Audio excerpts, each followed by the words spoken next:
know that feeling, right? That little knot of stress when you're trying to speak up in a meeting with people from 5 different countries, or when you're staring at an email, just hoping it sounds clear, professional, and culturally smart. Well, today, we're going to decode those unspoken rules of global business with a really simple but incredibly powerful framework. Let's dive in. So let's just start with the big question. Why is this stuff so hard? It's a feeling a lot of us have, that little bit of anxiety before you hit send or unmute yourself on a global call. And the reason might not be what you think it is. Because you see, the biggest challenge, it's usually not vocabulary. It's these invisible cultural playbooks that we're all running on. Just picture it. You're on a call with colleagues from Germany, Japan, and Brazil. One person's playbook says, be direct, be efficient. Another says, prioritize harmony above all else. And the third is thinking, let's build a relationship first. When those playbooks clash, it's not a language problem, it's a how problem. So to get around this, we need a new playbook, a global one, something that creates a shared set of rules for everyone. And the great news is, we can build it with just 3 really simple principles. And here it is, the 3C framework. It's so powerful because it's just so easy to remember. Be clear, be concise, and be culturally aware. Think of these 3 C's as your new North Star for any global business conversation. All right, let's put this framework to the test. We'll start with the place where things can get messy fast, live meetings. This is where applying the 3 C's can make an immediate difference, cutting down on confusion and really boosting your impact. The first C, be clear, isn't just about the words you pick. It's about giving your thoughts some structure. You need to become a guide for your listeners. And that's where something called signposting comes in.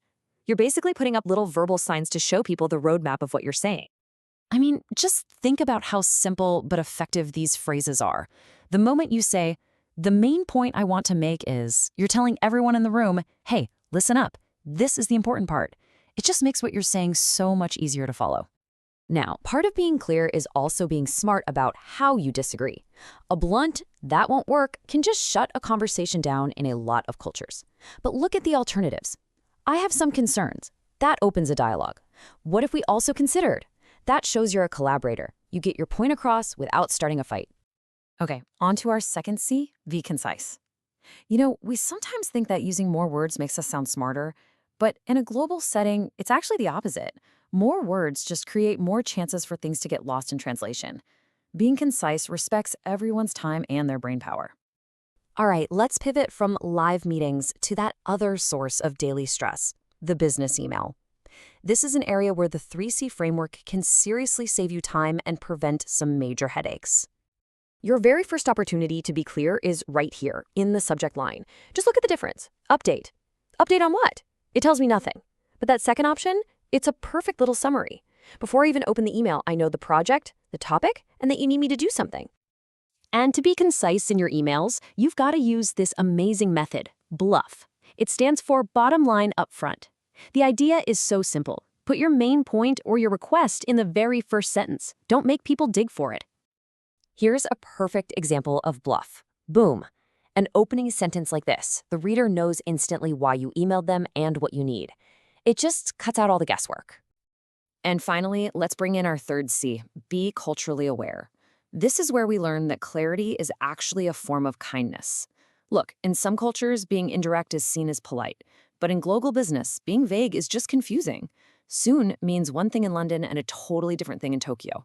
Being explicit with dates, times, and especially time zones, that's not being demanding. It's just making sure everyone is on the exact same page.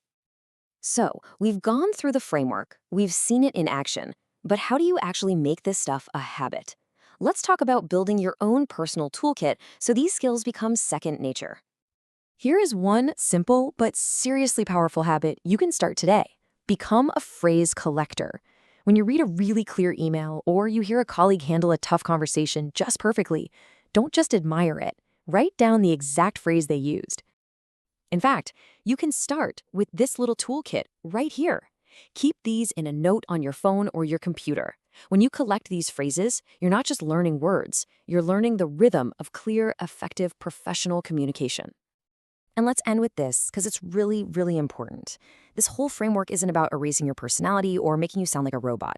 The entire point is to give you the tools so that your great ideas are heard and understood, no matter who's in the room or reading your email.